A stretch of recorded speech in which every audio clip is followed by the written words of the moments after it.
Have you ever wondered what actually happens the moment a seemingly clean container image is deployed into a Kubernetes cluster, only to realize that your static scans completely missed a zero-day exploit? Oh, man. That is, yeah, that's the absolute nightmare scenario right there. Right. I mean, I really want you, the listener, to visualize that scenario for a second. You did everything right. Your CI/CD pipelines are green. The registry says the image is totally clean. The deployment executes flawlessly. Everything looks perfect on Yes, base. exactly. And yet an attacker is already mapping your internal subnets and, moving laterally through your environment. Terrifying. And we are seeing this happen with increasing frequency, honestly, because the baseline definition of what we consider a quote-unquote clean environment is, well, frankly, it's fundamentally flawed. Yeah, and this isn't just theoretical paranoia either. I mean, look at the recent news cycle. We just saw Docker Desktop having to scramble to patch these severe isolation-related CVEs. Right, the recent patches. Yeah, and that situation perfectly illustrates a massive problem that the research calls lineage drift. We build these central developer tools, we put absolute faith in them, and we just assume our runtime boundaries are completely solid. Which they aren't. Exactly. But those assumptions about image trust can become outdated literally overnight. The fragility of these boundaries is, well, it's terrifying when you actually look under the hood. Yeah. I mean, when your central development tooling requires emergency out-of-band updates just to maintain basic process isolation, it proves that the perimeter you thought you had, it just doesn't exist the way you visualized it. It is a really harsh reality check. So, to tackle this massive issue, our mission today is a deep dive into the research, specifically a deep technical breakdown of containerized infrastructure security. And we're going deep today. Very deep. This deep dive is aimed directly at you. Whether you're a cloud architect trying to build resilient systems, a GRC analyst mapping out compliance frameworks, a security engineer configuring clusters, or maybe a SOC analyst staring at anomalous runtime alerts. You're all going to want to take notes on this one. For sure. So we are going to unpack the NIST SP 800-190 Application Container Security Guide, explore the brutal realities of host OS immutability, dissect Kubernetes security contexts, and compare some really cutting-edge eBPF runtime detection tools. It is a massive amount of ground to cover, but this evolution is arguably the most critical shift in infrastructure security we've seen since, well, honestly, since the invention of the hypervisor. Honestly, yeah. Looking at the sheer scale of the container security landscape today, it is, I'll admit it, it's overwhelmingly massive. Oh, for sure. It's huge. Just the tooling alone makes my head spin sometimes. It feels like every week there are 10 new open source projects promising to secure your clusters. And half of them do the exact same thing. Right. But we are going to cut through that noise. And to you, the listener, I know that as an intermediate or advanced security professional, you probably already know the basics of cloud concepts. You know what a container is. But today, we're getting past the marketing fluff. We're looking at the actual mechanics of how these systems break. Exactly. And how we can mathematically, structurally prevent those breaks. And, to really understand those mechanics, we have to start with the foundational architecture. The data we're looking at in the research points heavily to the NIST SP 800-190 framework. The Application Container Security Guide, right? That's the one. And it does something vital. It breaks down this massive chaotic attack surface into 4 distinct manageable layers. Okay, what are they? Images, registries, orchestrators, and the host operating system. What's fascinating here is how the shift from traditional monolithic architectures and VMs to microservices has basically fundamentally altered the threat landscape. Yeah, let's hover on that architectural shift for a minute, because we used to just, build a massive server, put a hypervisor on it, carve out some VMs, and call it a day. The good old days. Right, we relied heavily on hardware-level virtualization. Yeah, and in traditional VM architecture, that hypervisor creates a very thick, very robust boundary.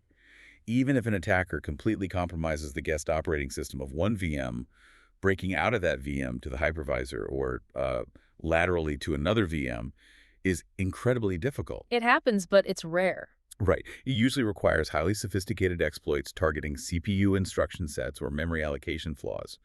But containers, however, they utilize OS-level virtualization. They don't use a hypervisor at all. Exactly.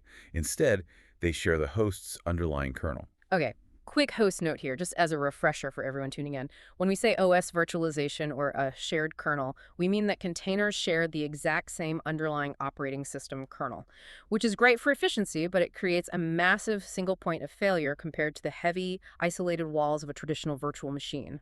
They are basically just regular Linux processes, right? Yeah, essentially. They are just processes that have been tricked by the kernel using things like namespaces and key groups into thinking they are totally alone on the machine.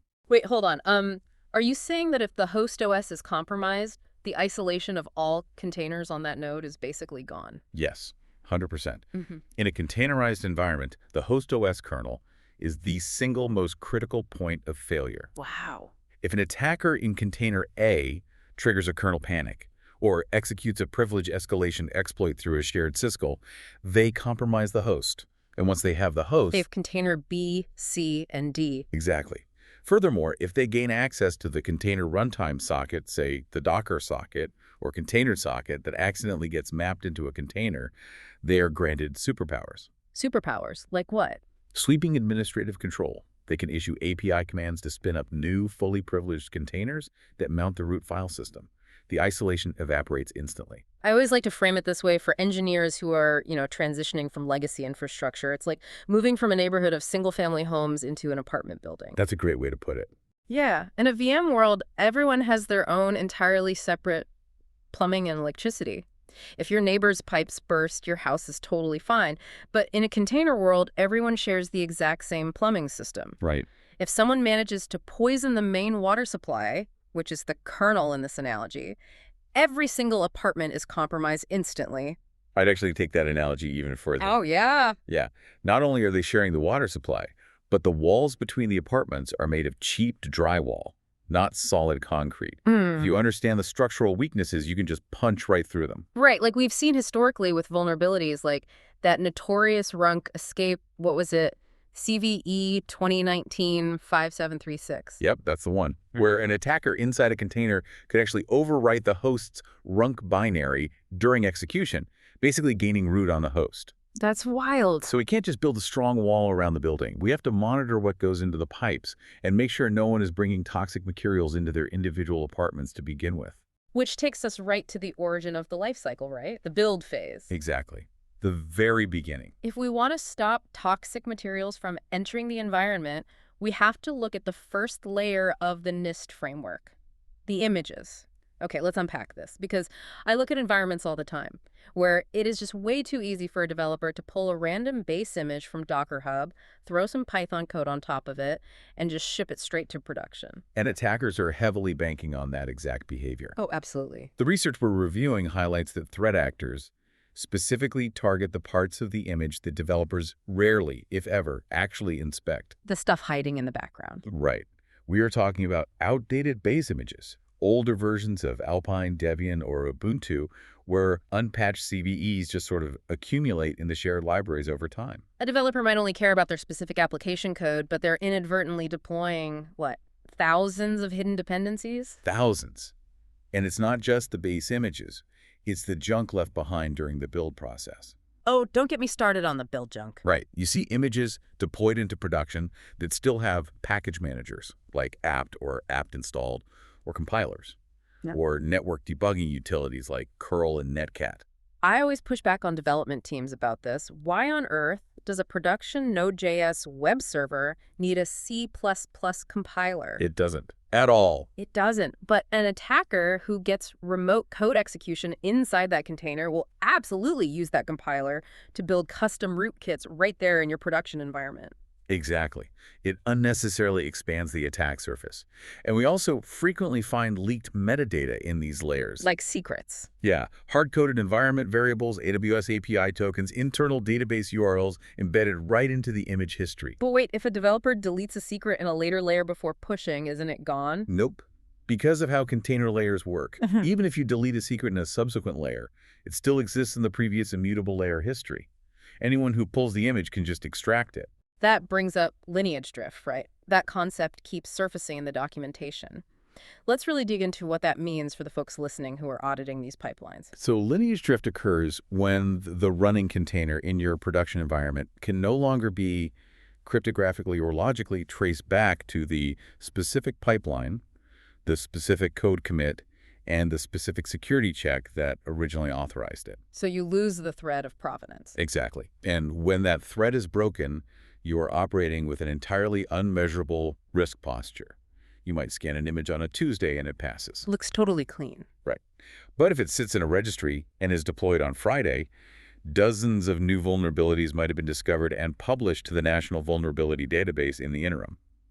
The running asset has basically drifted from its original security context. Man, if you're a DevSecOps engineer listening right now, you know this pain intimately. You know that paralyzing feeling of looking at a static scan report with like 500 critical and high CVEs on a single image and having absolutely no idea where to start. It's overwhelming. You send the ticket to the developer and they just say, I don't even know what that library is. It's not in my code. And that leads to severe alert fatigue, which ultimately leads to security teams just blindly accepting risk or creating blanket exception rules just to clear the board.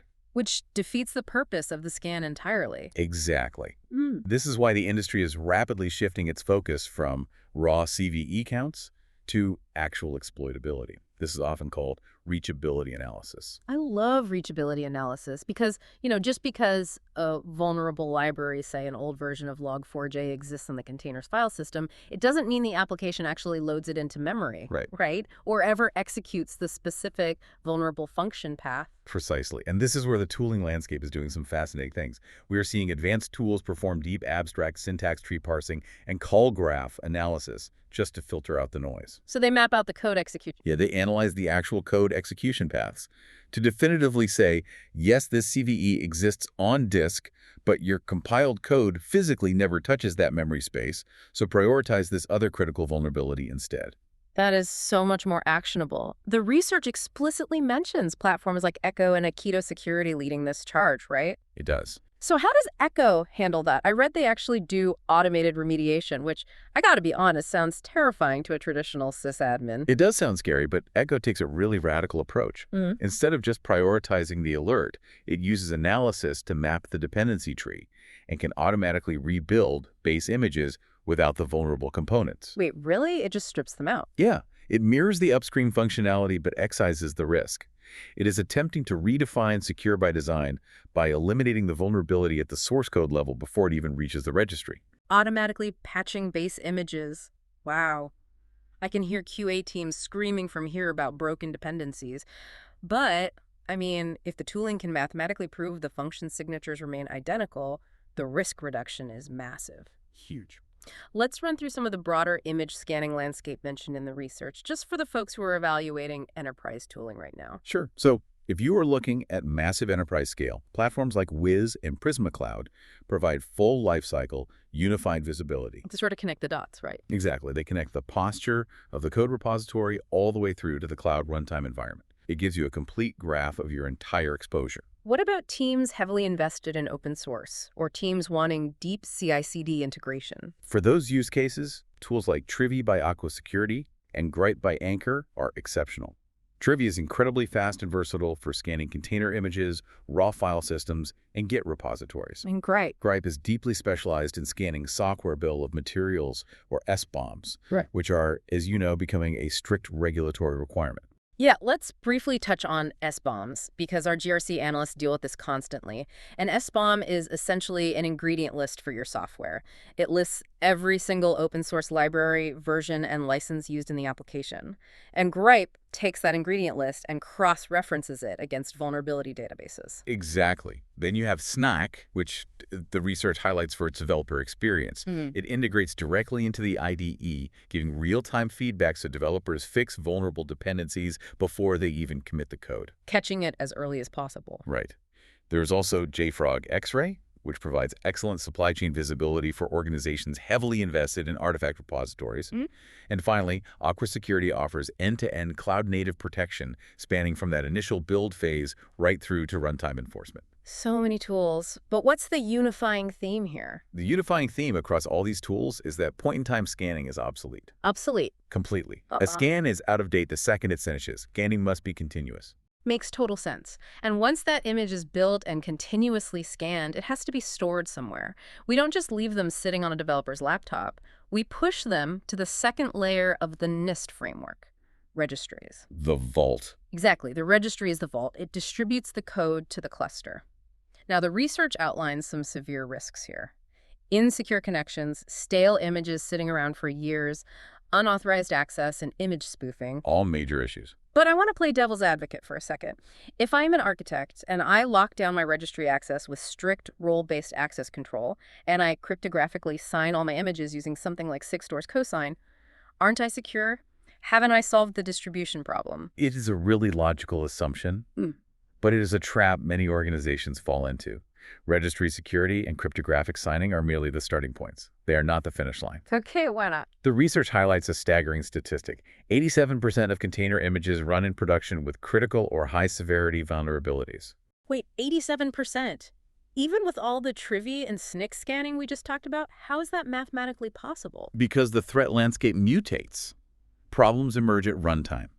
Static registry scans only see known vulnerabilities that match existing dictionary databases. Right. They cannot detect zero-day exploits. They cannot detect highly targeted malicious code that hasn't been assigned a CVE identifier. Ah, I see.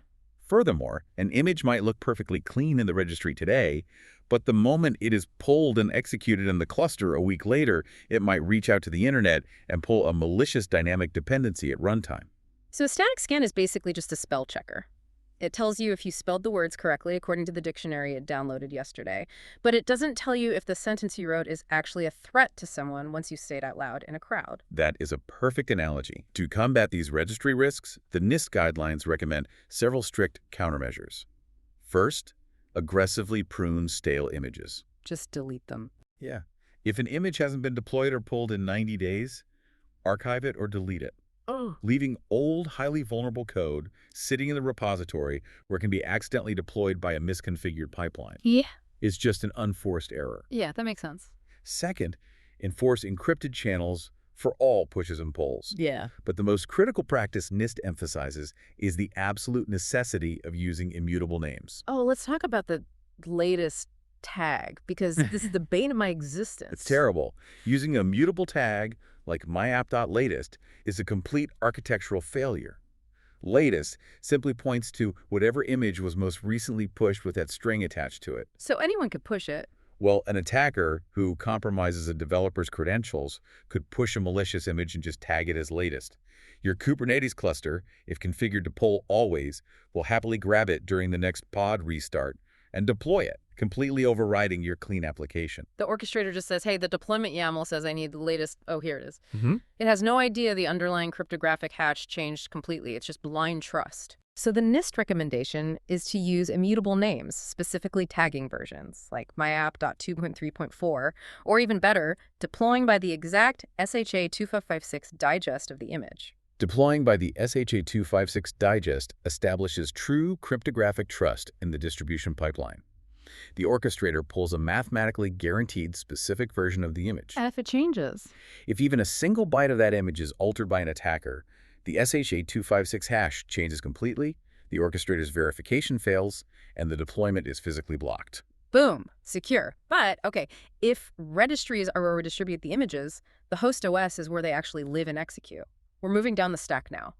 And here's where it gets really interesting. It definitely does. Because this is arguably the area where the industry is seeing the most radical, fascinating transformation. For the longest time, people were just running containers on general-purpose operating systems. They'd spin up a heavy Ubuntu or Red Hat server, install the Docker daemon, and just start throwing pods at it. And a general-purpose OS is a massive liability in a containerized environment. It is designed to do everything for everyone. It has thousands of packages, libraries, network drivers, and user space services that a container runtime simply does not need. It's bloated. Extremely bloated. Every single one of those unnecessary components is a potential attack vector. A vulnerability in an unused Bluetooth driver on the host could theoretically be leveraged for privilege escalation.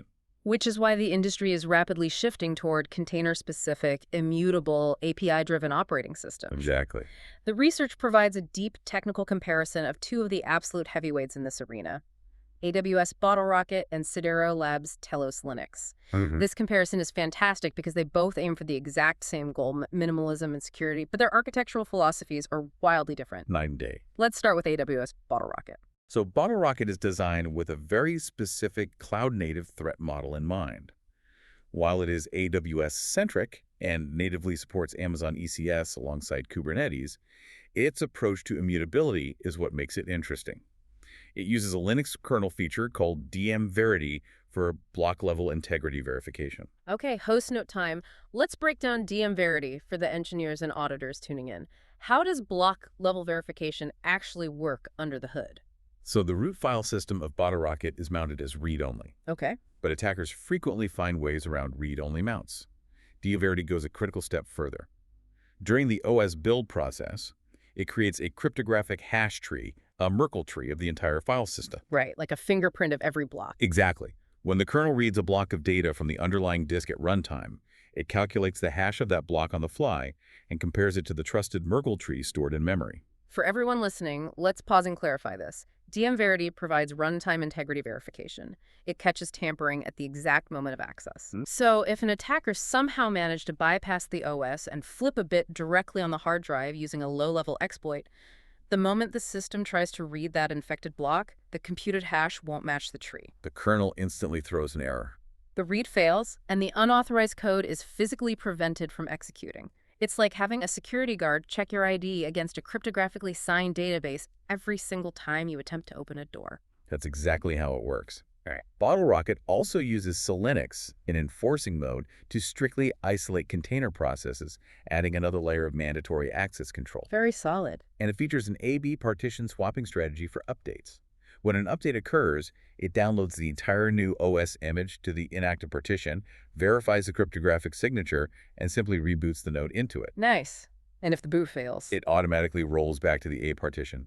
Management is handled via a structured terminal API. However, and this is a big however, despite this hardening, BottleRocket still contains around 250 binaries, primarily because it includes agents for AWS services like Systems Manager. Okay, so that's BottleRocket. Highly secure, block-level hashing backed by Amazon. Now let's look at Talos Linux. If BottleRocket is a strict diet, Talos is a complete fast. A total fast. Talos is a Kubernetes pure play. There is no ECS support. And its approach to immutability relies on a totally different technology, SquashFS. And the distinction between DM-Verity and SquashFS is vital here. SquashFS is a compressed, read-only file system format at the virtual file system layer. Oh. It is read only by its very mathematical nature. Wait, so it's not just a setting? No. Writing to the disk isn't just blocked by a policy, and Linux rule, or a MANT flag. It is structurally impossible based on how the file system is encoded and compressed. Just a quick host note to contrast the two for clarity. DM-Verity in BottleRocket catches tampering, acting like a high-tech fail-safe burglar alarm. SquashFS and Talos prevents writes at the format level, meaning tampering is fundamentally impossible. It's the difference between an alarm system that triggers when the vault is touched and a bank vault that literally does not have a door to open. Exactly. Talos achieves radical minimalism. It contains approximately 12 binaries. 12, just 12. 12. The entire operating system is managed exclusively via a gRPC API. Which brings us to the most controversial difference between the two systems and a point of massive debate in infrastructure circles. Oh, the shell access debate. Yeah, when I first read this part of the research, I had to read it twice.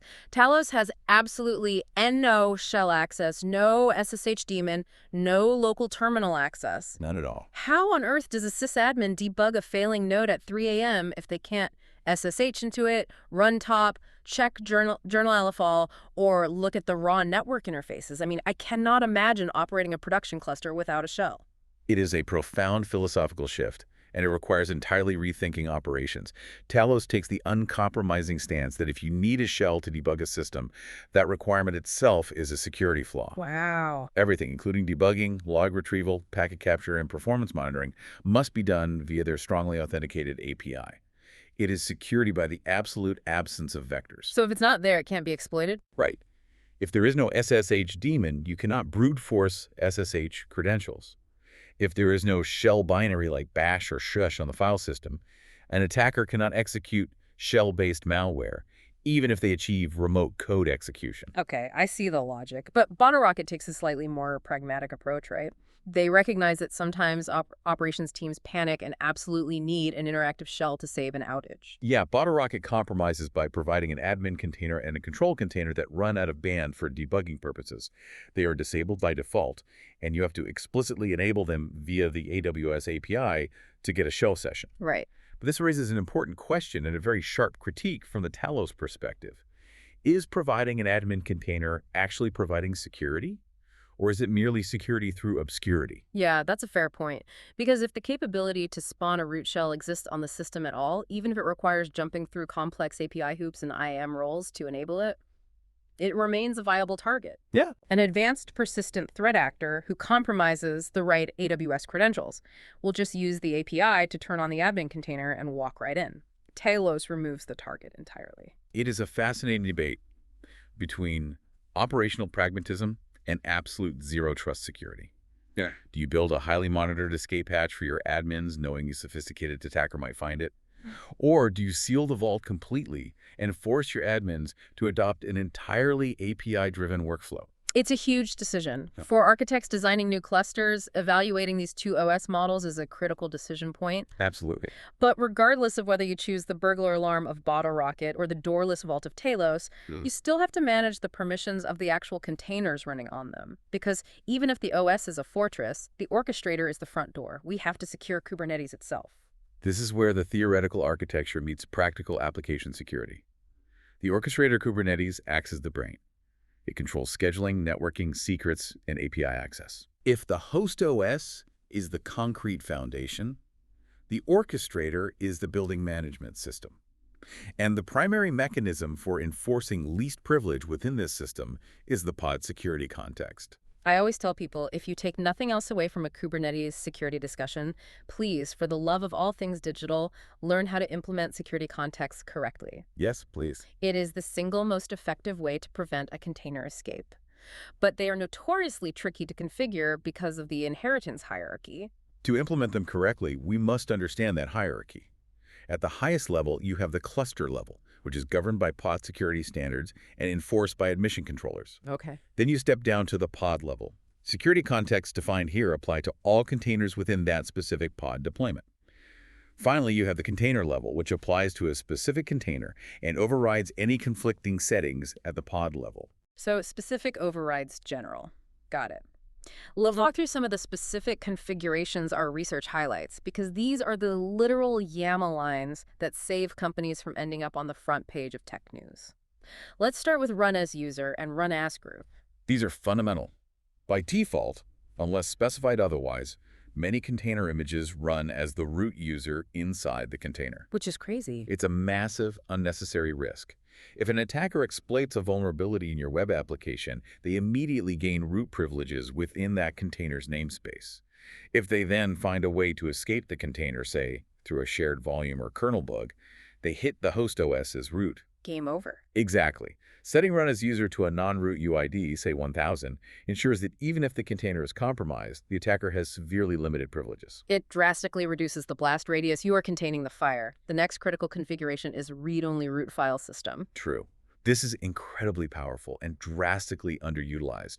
As the name implies, it mounts the container's root file system as read-only. Why does this matter so much? Because the vast majority of automated malware, crypto miners, and rootkits require the ability to drop payloads, write configuration files in the caret, or modify application binaries in bin. Right. They need to install themselves. Exactly. By making the file system read-only at the orchestration layer, you block the attacker's ability to establish persistence or execute downloaded tools. I love the visual for this. It's like an attacker breaking into your office, but all the filing cabinets are welded shut, the pens are glued to the desks, and they aren't allowed to bring in their own paper. They can look around, they can read the public files, but they cannot actually do much of anything. That's spot on. Another critical control is setting allow privilege escalation.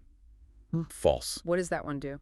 This flag explicitly sets the non-new privs bit in the Linux kernel for that process. It prevents a process from ever gaining more privileges than its parent process. Oh, nice. It effectively neutralizes classic privilege escalation exploits, like an attacker finding a vulnerable binary with the SUID bit set. Finally, the research strongly recommends dropping default Linux capabilities. Let's really dive into Linux capabilities, because this concept confuses a lot of people transitioning from Windows environments. Linux doesn't just have a binary switch of root and not root. It breaks root privileges down into discrete, granular units called capabilities. Exactly. A container doesn't need full, unchecked root access to change system time or manipulate network interfaces. It just needs the specific capability, like capsystime or capnetadmin. Right. Docker and Kubernetes drop some capabilities by default, but they still leave several dangerous ones active. The absolute best practice is to drop all capabilities by default in your security context, and then explicitly add back only the exact individual capabilities your application strictly requires to function. Okay, this all sounds amazing in theory. You lock everything down, drop all capabilities, and force read-only file systems across the board. You are a security champion. But let's bring up a practical issue, the real-world friction that engineers deal with daily. There's always friction. Right. What if I am a DevSecOps engineer and I set a strict pod-level policy making the entire file system read-only, but I have a legacy logging sidecar container running in that exact same pod, and that sidecar desperately needs write access to a local temporary directory to dump its logs before forwarding them to Splunk. Typical scenario. If I enforce the pod policy, I break the application and operations yells at me. And this is exactly why the inheritance hierarchy exists in Kubernetes. In that exact scenario, you maintain the strict read-only policy at the pod level, securing your primary application containers. Then, you use a container-level override, specifically for the legacy logging sidecar, granting it write access only to the specific volume amount it needs. So you punch a tiny, highly specific documented hole in the armor rather than taking the armor off completely. Precisely. However, the research warns about a significant creeping risk here: configuration drift. Drift again. Over time, as development teams add overrides for various exceptions and legacy components, the overall security posture degrades. You end up with a cluster full of exceptions. To combat this, you cannot rely on developers manually writing secure YAML, nor can you rely on manual code reviews. You must use admission controllers. The automated bouncers at the door of the Kubernetes cluster API. Tools like OP Gatekeeper, which uses the Rego policy language, Coverno, or the native pod security admission framework. So how do they work in practice? These tools intercept API requests to the Kubernetes cluster in real time. If a developer tries to deploy a pod that violates your organization's security policy, say, they try to deploy a container as root, or they request a privileged port without authorization, the admission controller rejects the deployment outright. It enforces the policy dynamically at deploy time. And for the GRC analysts tuning in, the data points out that these technical controls directly map to compliance frameworks. Yeah, absolutely do. Enforcing run-as user and dropping capabilities directly satisfies NIST PIAC4 for least privilege. It satisfies strict requirements in PCI DSS and HIPAA for access control and data protection. You aren't just securing the cluster, you are generating the automated programmatic proof needed to pass your audits without the manual screenshot nightmare. It creates a verifiable, continuously enforced baseline of security. But as we discussed with registries, deploy time controls are not enough. Never enough. We have secured the image, the distribution, the host OS, and the orchestrator configuration. But workloads are inherently dynamic. Attackers know about admission controllers, they know about static YAML analysis. So they wait. They wait until the container is running legitimately, and then they attack the runtime environment directly. We have reached the final layer, the runtime frontier. Because, let's face it, static defenses are completely blind to runtime context. If an attacker exploits an Apache Struct's zero-day vulnerability in your running web application, they don't need to change the image in the registry. They don't need to bypass the admission controller. They just execute code directly in memory. They abuse excessive permissions. They attempt container escapes. So the question is, how do we see this happening in real time across thousands of ephemeral containers? If we connect this to the bigger picture, we realize we need visibility into the very heart of the operating system. We need to monitor the system, calls, the raw requests the container makes to the shared host kernel. We need to see every file open, every network socket created, every process spawned. And for this, the industry has universally adopted EDPF, or Extended Berkeley Packet Filter, as the absolute gold standard. It really is. Quick host note for everyone. Think of eBPF as a secure way to attach a highly intelligent wiretap directly into the Linux kernel's nervous system. Historically, if you wanted to monitor kernel activity, you had to write a custom kernel module. that is incredibly dangerous. A single bug in your module could crash the whole server with a kernel panic. Yeah, you don't want to mess with that. But eBPF changes the game. It allows security tools to safely run sandboxed, verified programs inside the kernel. It gives security tools deep, real-time visibility into everything a container is asking the operating system to do. It uses components like kprobes, uprobes, and trace points to hook into the kernel's execution path.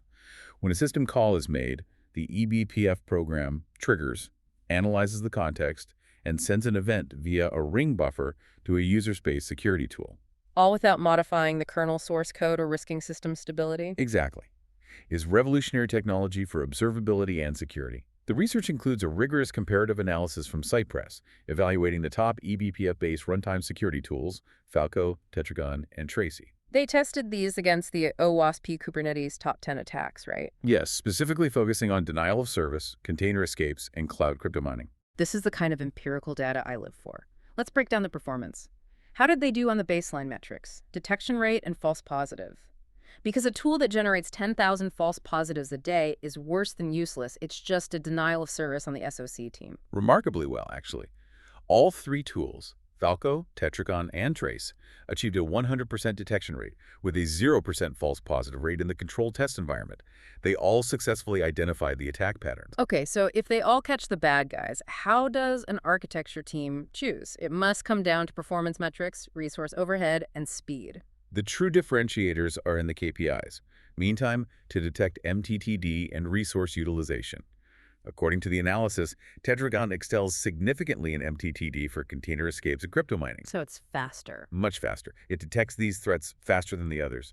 Furthermore, Tetragon was the most efficient in terms of CPU usage. Why is that? This is largely because Tetragon, which is developed by Cilium, can perform enforcement and filtering directly inside the kernel space before the syscall even returns to user space.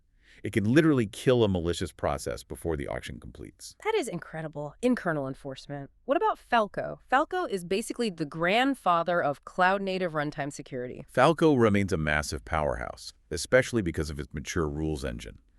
The data showed Falco excelled specifically in detecting DOS attacks faster than the others, and it was the most memory-efficient tool of the three. And Tracy. Trace, developed by Aqua Security, offered very balanced resource utilization across CPU and memory, utilizing raw trace points for deep visibility, though it had slightly lower detection speeds compared to the specialized peaks of Tetragon and Falco. So what does this all mean? Summarizing the tooling choice for the architecture team. If you want first principles, open source rules, a massive community, and memory efficiency, go Falco. If you need incredibly deep eBPF enforcement, the absolute fastest detection for container escapes, and low CPU overhead through in-kernel filtering, go Tetragon. And if you want a balanced approach with deep trace point visibility, look at Trace. Got it. And it's important to recognize that these open source eDPF tools often form the engine for larger commercial platforms. The research mentions that if organizations want a unified platform workflow rather than managing open source deployments and custom rule sets, they look to commercial extensions. Like which ones? Sysdig Secure builds heavily on Falco's legacy and rule set. Prisma Cloud offers comprehensive runtime protection, integrating with their broader posture management. StackRox, now Red Hat Advanced Cluster Security, provides excellent deploy time policy and cluster context alongside runtime signals. And platforms like Skyhawk Security are leveraging AI-driven cloud detection and response to analyze these massive streams of runtime behavioral patterns at scale. It's incredible how much context you need to actually secure these dynamic environments. It's not just, is the code vulnerable? It's, what is the code doing right now at the kernel level, and does that match its cryptographically verified intended behavior? Exactly. We've covered a massive amount of ground today, from the fundamental risks of shared kernels in the NIST framework, down through the supply chain with image scanning and reachability analysis, into the debates over immutable host OSs like Talos and BottleRocket, through the intricate YAML of Kubernetes security context, all the way to real-time eBPF wiretaps deep inside the Linux kernel. It really illustrates that container security is truly a continuous lifecycle discipline. You cannot solve it by buying a single scanner or implementing a single firewall. Nope. It requires defense in depth across the build, the distribution, the configuration, and the dynamic runtime. Absolutely. And as we wrap up this deep dive, I want to leave you, the listener, with a final provocative thought to mull over. We spend an enormous amount of time obsessing over achieving zero vulnerabilities in our image registries. We hold up deployments, we stress out developers, all to get that perfectly clean static scan. It's a huge time sink. But given the brutal realities of lineage drift, zero-day exploits, and malicious runtime dependencies, is the pursuit of a perfectly clean registry actually a dangerous distraction from building robust, immutable runtime defenses? Are we spending all our budget locking the front door while leaving the vault wide open? It is a question every security leader needs to ask themselves about where they allocate their engineering resources and their risk tolerance. Indeed. Thanks for tuning in to InfoSec Bytes. Keep exploring our 100-plus deep dives on information security, AI, cloud, quantum, and cybersecurity incident root cause analysis. Please subscribe. We are on various platforms: Spotify, Apple Podcasts, YouTube, Amazon Music, and share to stay connected and keep your cyber defenses strong. See you in the next deep dive. Stay tuned. Before you close out your terminal today, think about this. If an attacker executed a successful container escape on your most critical host node right this second, exactly how long would it take your current stack to notice?